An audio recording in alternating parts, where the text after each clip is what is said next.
不知道你有没有这种体验？忙碌的一整天结束之后，当你拖着疲惫的身体躺在床上，回想一整天的工作的时候，发现自己脑子很乱，感觉自己做了很多，又好像什么都没有做。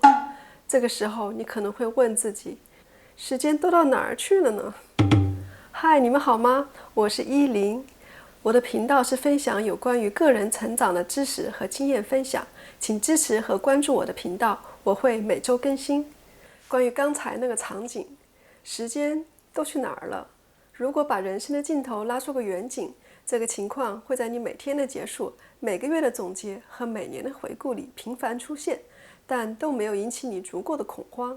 终于，你在临近30、40岁的时候，回顾自己的职业生涯，突然震惊地发现，10年、20年打拼的生涯，每天都在忙忙碌碌，除了获得一点点的收入，但好像什么都没有积累下来。时间到底都到哪儿去了呢？你看，这就是我们这个时代所面临的困境。我们的生活先是被分割成了很多细小的碎片，然后被一拥而入的无数琐碎的信息所占满。我们的职场充斥了大量的琐事，无数需要即时反应的问题，而有时候我们会陷入那些无关紧要的工作而不能自拔。这是因为人本身就是存在趋利避害、避重就轻的本能，控制自己沉浸在简单和及时反馈的小任务中，看起来也是忙忙碌碌的，这样似乎心里有所安慰。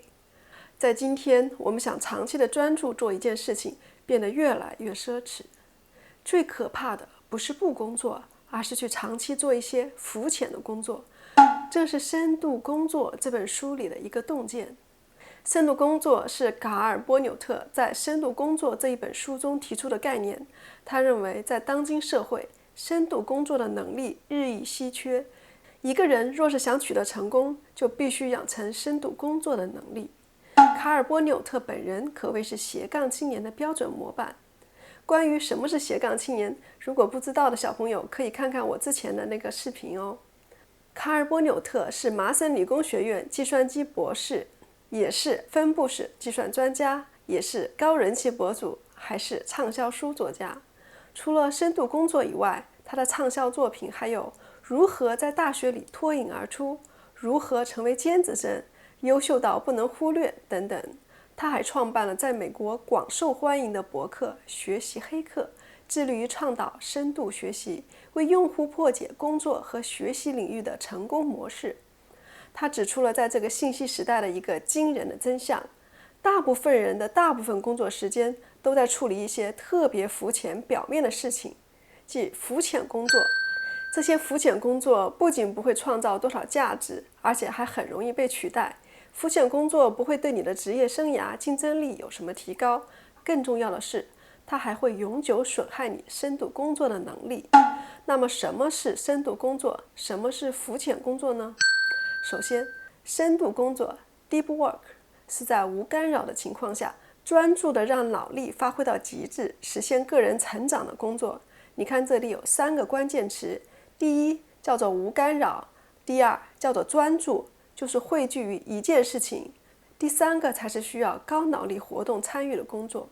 这些工作才能够创造价值、提升技能，而且很难被复制。反过来，什么是肤浅工作呢？肤浅工作 （Shallow Work） 是对认知要求不高，不需要投入很多思考，经常被干扰，常常被打断，工作目标很散乱，没什么价值，可替代性非常强的工作。这里有一张表格，你可以看一看。你可以用这个方法去核对一下自己的工作。一开始我自己看完都吓了一大跳。我发现我一天里大概60%到70%的时间都在做肤浅的工作。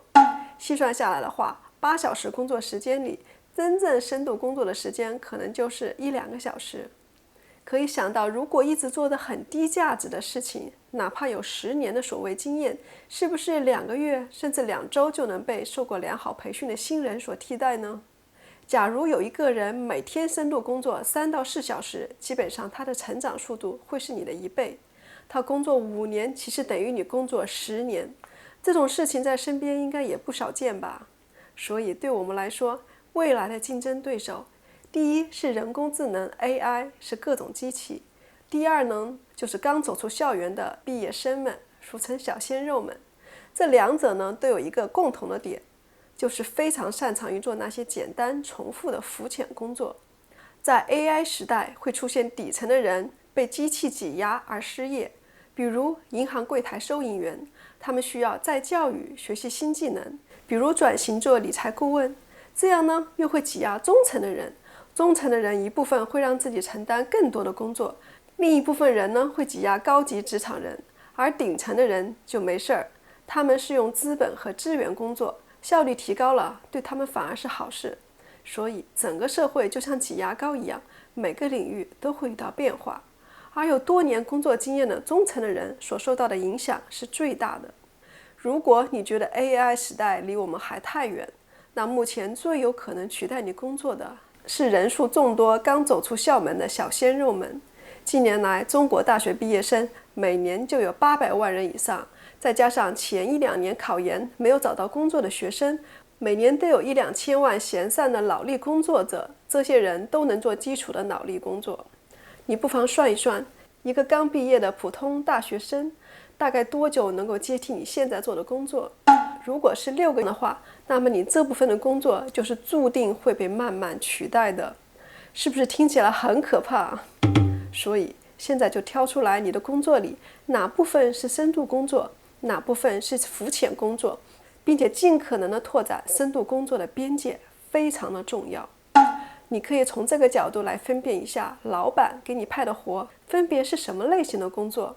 比如你现在有这些任务：第一个，老板要求你联系并协调相关人员，确定一个统一的开会时间，并定好会议室；第二个，和员工对接，确定合作项目的细节；第三个，去做一个资料的收集整理工作。那么你是怎么判断这3个活哪个是深度，哪个又是浮潜的呢？我给你5秒钟的时间，请思考一下。很明显，协调人员并准备开会这个事情，正常大学生1-2周就能够干了。谈项目、确定项目细节这个事儿，大学生毕业半年、1年也不一定能干。而收集资料这个事情呢，可能需要看你收集的是什么资料。如果是一些深度的资料，那可能的确需要常年专业训练，是深度工作。如果是一般的谷歌搜索引擎就可以找到的资料，那么就是一个浅层次的工作。那么如何能让自己进入半小时以上的深度工作呢？我在这里要分享给你3个有用的小窍门。第一，让深度工作成为一种习惯。你需要把深度工作从一个概念变成一个你立刻开始的行动，要定好目标并执行下去。就好比很多 YouTuber 和 B 站的 UP 主，他们给自己定下1周更新3个甚至5个视频的目标。这个方式有用吗？真的是有用的。我建议你还可以看看我之前讲帕金森定律那个视频。